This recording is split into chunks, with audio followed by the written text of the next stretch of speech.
Greetings, salutations, happy Tuesday, everybody. Back at it on a Tuesday again. I don't know why, but I feel like Tuesdays might become my day. So I don't know, my day to record. I also uploaded today, so you'll get last week's video today. If you tune in, it's the 20th at 11:11. Make a wish, everybody. So I wanted to come on and have a candid conversation. I saw some things online earlier and it kind of made me think about some of my experiences, and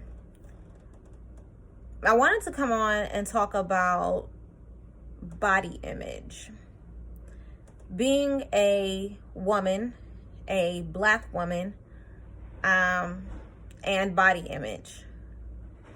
I'm sorry if you guys can hear the ruckus outside. Yeah, I don't know what that is, but I do apologize. So I have struggled with body image most of my life. I was a chunkier kid growing up, and some people in my family made comments about it, and those comments led me to feel a certain type of way about myself. And so with that struggle, I developed a negative mindset about my body image and how I looked. I eventually slimmed down quite a bit. And that's just kind of due to getting older, you know, baby fat and all that other good stuff. But I also struggled with disordered eating. Not an eating disorder, but disordered eating.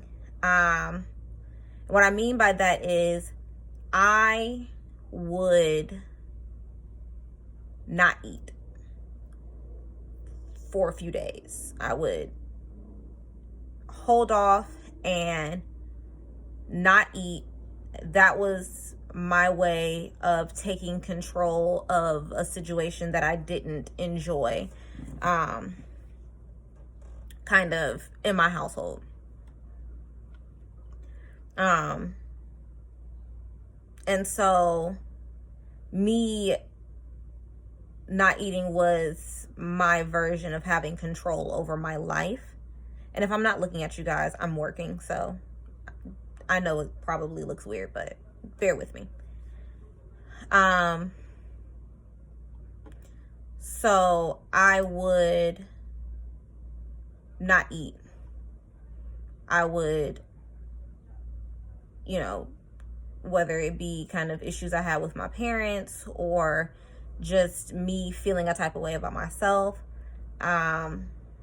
in anger, I would say, okay, well, I just won't eat then. And that was my version of self-harm. It actually took me till about earlier this year to realize that that was my version of self-harm. And that it was a cry for help. I didn't know that at the time, that's what that was. But it was a cry for help, and it went unheard because I didn't know. So with that,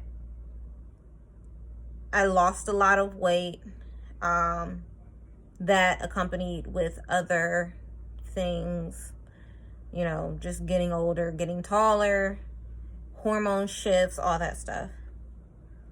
I still had a negative image about my body. I still had a negative idea about excuse me, about what my body looked like. And I would be called names as a child, and this wasn't from kids or anything like that. This was from family members. And those names stuck with me. So now I'm not operating from what I see.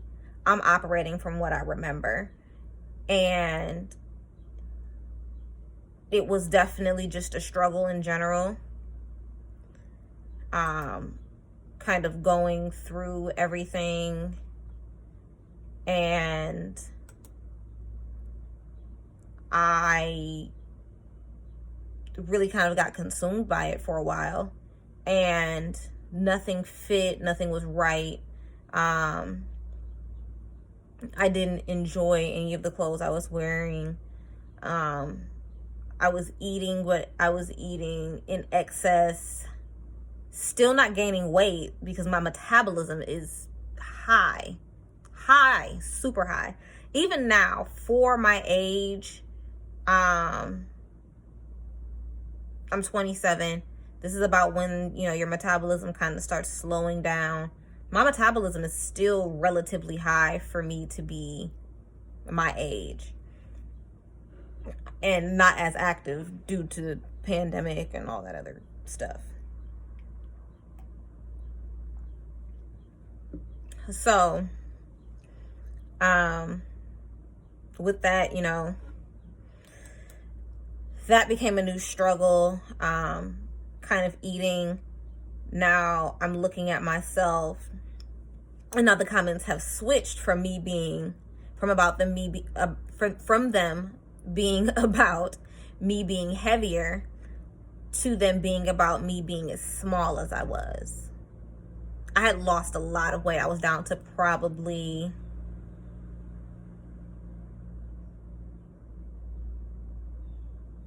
like 95 pounds.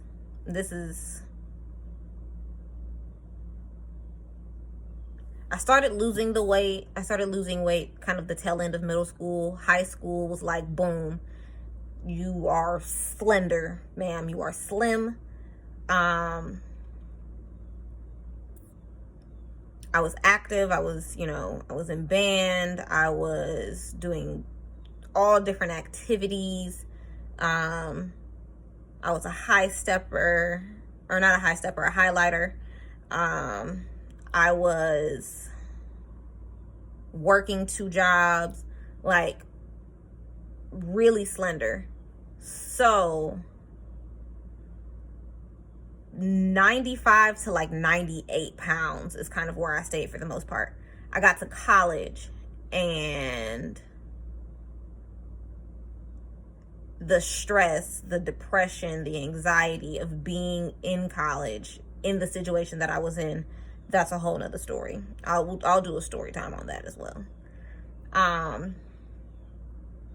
But that being what it was then, caused my eating to kind of shift. Eating in excess, because even in high school I was still eating. No, I wasn't. I was about to lie to y'all. No, the hell I wasn't. I wasn't eating healthy at all. I was eating horrifically. So much so that if I told you what my McDonald's order was from high school, you would probably be disgusted. I'm disgusted. Like, the way I was eating was not okay, but it was an emotion. It was kind of, I'm feeling something, I'm going to eat something and suppress that.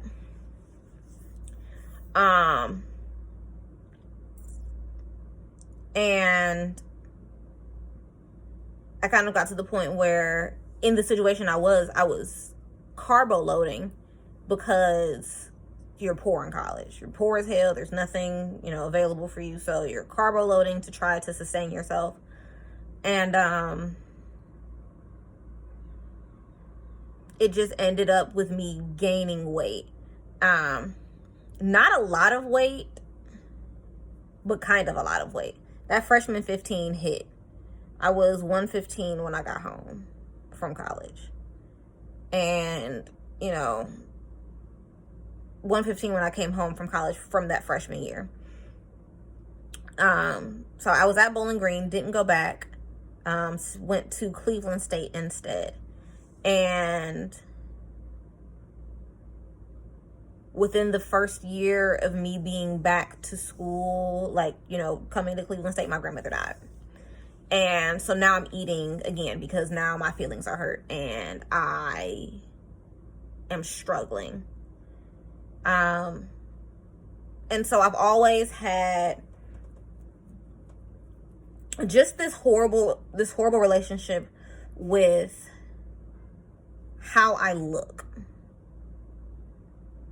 And for anybody who's ever seen me, I'm not a big girl.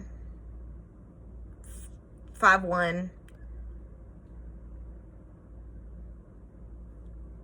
140, maybe.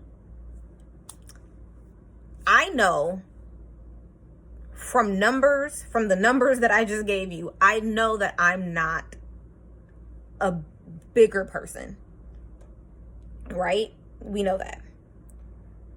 What I can't always convince my brain is that I don't look repulsive. Because sometimes when I look at myself, I am repulsed. It's gotten better as I've realized that this may be some form of body dysmorphia. It's gotten better as I've gone to therapy and just kind of started dealing with things. But even still, I can't always convince myself that I look okay in certain outfits. Or if I'm getting dressed and I see myself naked in the mirror, I can't always convince myself that I like what I see. Whether it's small, fit, and in shape, whether it's thick and curvy, whether it's somewhere in the middle, I can't always convince myself. And that's when I realized that it wasn't what I was seeing. It's what I had internalized from growing up and hearing things about my weight. Whether it was, oh, you're kind of heavy. Oh, you're kind of small. You know, that is what causes, that is what caused the dissociation for me. And so with that, I want to encourage everybody to kind of go back, look at what's happening. We'll look at what happened in your childhood, look at what's happening now, and find the connection so you can go to therapy and work on that, or so you can, journal about it, or whatever your form of healing is for you. That is something that I would recommend for anybody, is to take what you know to be true about your situation and work on it the best way you can. It's gotten better for me over time. I can wear certain things now, even if I, don't feel great. The way I push through is I wear it anyway. And that might not be your coping mechanism, and I'm not going to put that on you to do that. But for me, it's a way to say what you're seeing, what you're believing in your mind is not real. So, this is just another kind of candid conversation, a mental health check-in, story time, I guess. I don't know. But I definitely wanted to share that because I feel as though we don't talk about that enough in the Black community, about how the weight of young Black people is kind of put on display. And oftentimes it's really your family who you know, who kind of sets you into that mindset of, I don't look good enough. I'm not good enough. I'm overweight. I'm underweight. I should eat less. I should eat more. What am I eating? And then you start to become so obsessed with what I'm eating, how I'm eating. Do I need to count my calories? Am I, you know, is this too many carbs? You become obsessed with it. And I don't want that for us. I don't want that for us. I don't want that for anyone. It's not healthy. And it's a hell of a cycle to break. So I just kind of wanted to come on. This is not an organized video, as you can see. But I kind of just wanted to come on and, you know, give you guys that perspective. Hopefully this helps someone. Hopefully you guys understand kind of, you know, where I'm coming from. Sadly, I know that somebody can relate to this. And if you can, know that you are not alone. This happens way more often than what we would like it to. But I love you guys so much. Thank you so much for watching. Thank you so much for supporting this channel and, you know, walking with me on my journey to uplift others. I hope that, you know, what I do and what I say, I hope it helps. I hope it uplifts and gives somebody a, you know, hope and a point of view that they might not have. So let me know in the comments.